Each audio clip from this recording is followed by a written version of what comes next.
Hello, and welcome to the Microbial Report from Soil TV. I'm your host, Idianella Sakienskis, the plastic-eating microbe that's working hard to save the world. But today, I'm here to talk to you about some other heroes. In today's show, we're going to bring you out into the field to see just what's going on in this city with our human cohabitators. And we are going to begin by going to every microbe's favorite destination, the Smiling Hogshead Ranch, with a report from Brendan. Take it away, Brendan. Welcome to Smiling Hogshead Ranch Community Garden. We've been collecting food scraps here since 2011. This past winter, we're using this food scrap system right here. This is our 3-bin system, where we've been processing about 200 pounds a week from people dropping off in the community, as well as their members. We used this all winter and it was adequate for that population. We had a team of about 3 people coming once a week to make sure that this pile was aerated and turned. When the city shut down its organics collection program for COVID, we saw the entire neighborhood worth of people who have been dropping off at green markets start to come to Smiling Hogshead Ranch. The volume of food scraps that we were receiving increased about 5 times, starting with March 18th when everything shut down. To deal with that increased capacity, we had to build this new pallet bin. This is our receiving station. This will fill up in about 1 or 2 weeks of food scraps that we have for people coming to this site from Long Island City, Western Queens to drop off their food scraps. Thank you, Brendan. Now let's see just how that food is collected with a visit from another soil ally, Jennifer. Our public drop-off area for food scraps. We invite members of the community to deliver their discards to these bins, where we will add them to one of our processing systems. These bins can weigh up to about 60 to 70 pounds when they're full. We ask that people take out things like plastic bags, compostable bags, which are not generally compostable in a community setting. And then we'll chop it up before we put it into our processing. Thanks, Jennifer. Now that is some great information. But what exactly goes into making healthy soil? Let's toss it right back to Jennifer and see if she has some insights on healthy working conditions. Creating healthy soil through composting takes ideal working conditions for all those folks helping us out, all of nature's soil workers.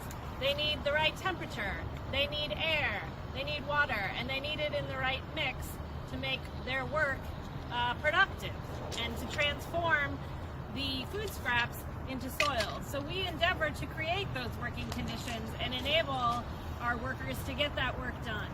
We put in the support to monitor those conditions for them and adjust as necessary. We may add water if it's very dry.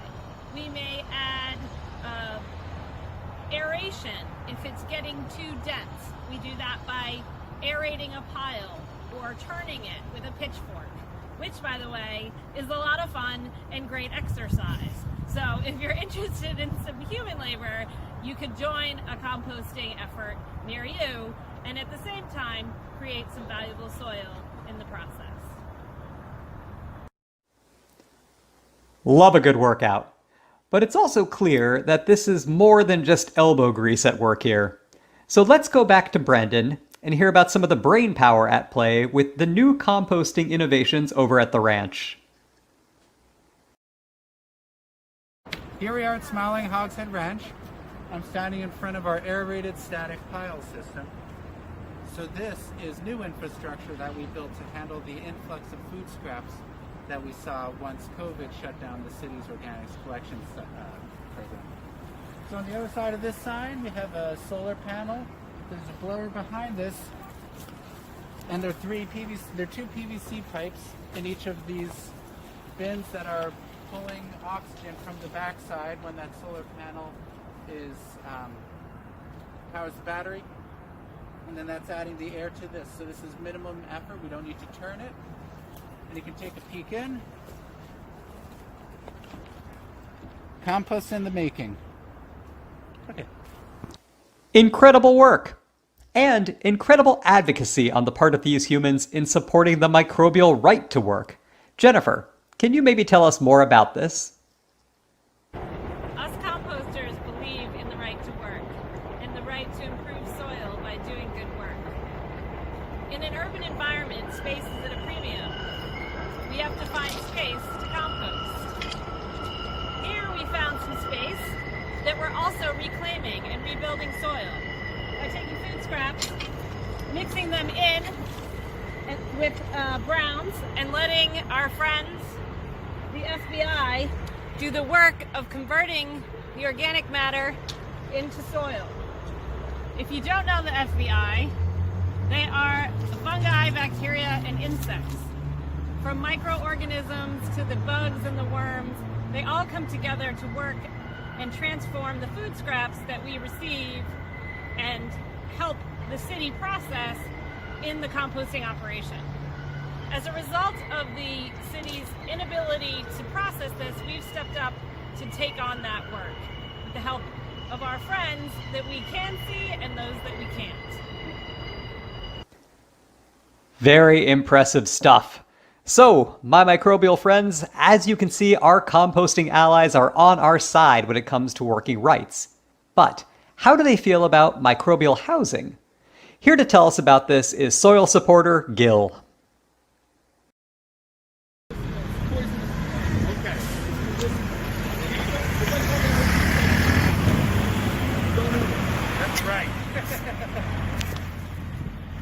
So we're here in the middle of Queens Boulevard, one of the busiest streets in Queens, and we've been collecting food scraps all morning.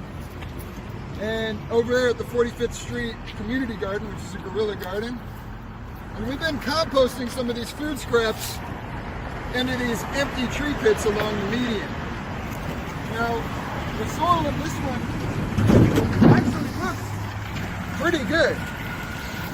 But what we're seeing is just a bunch of weedy grasses and invasives growing in this soil. As we've come over the past few months this summer, we've been amending the soil with wood chips and the nitrogen from the compost and food scraps that we're collecting.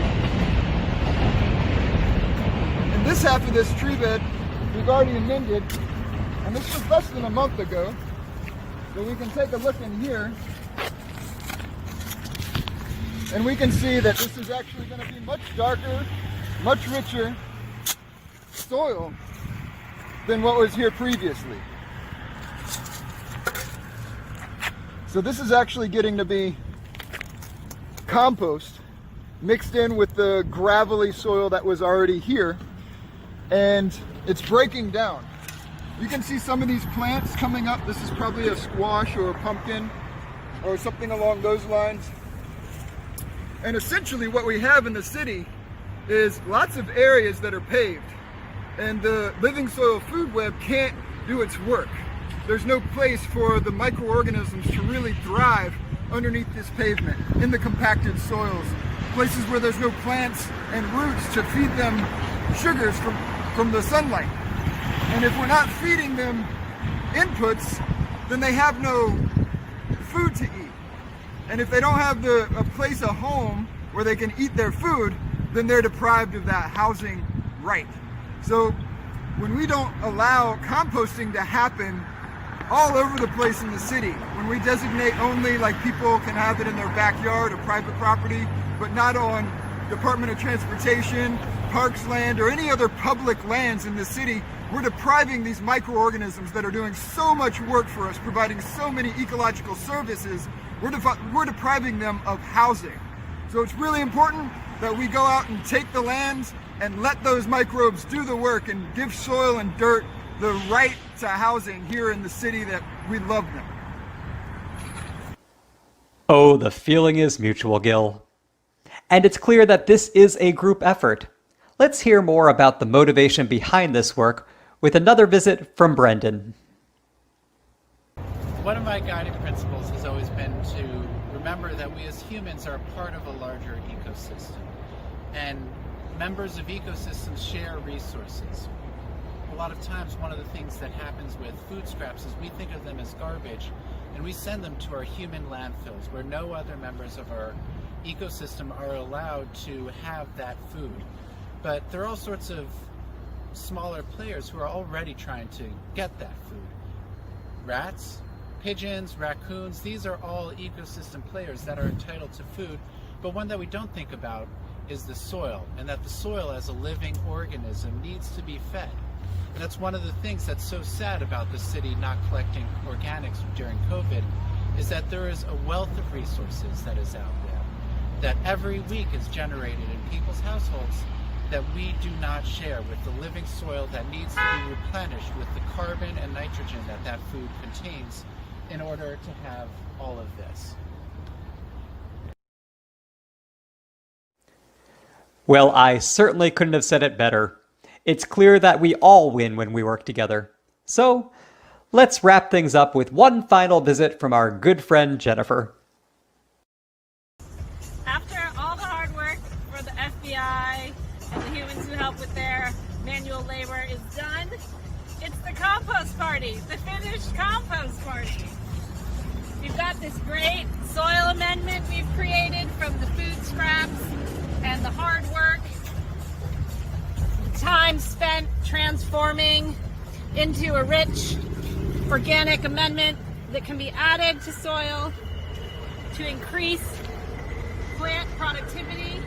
The work actually continues because this soil is alive and it will bring to the roots of the plant the microbial community to help exchange the nutrients and the vitamins and minerals that are needed to encourage plant growth, healthy crops, healthy food, and the cycle can begin again. Thank you, Jennifer, Brendan, and Gil. And thank you to all of our composting friends who are out there every day providing us with the resources we need to make this a city we can all enjoy, both humans and my fellow microbes. Thank you for watching our show. Now I'm excited to go join that composting party. I'll see you in the soil.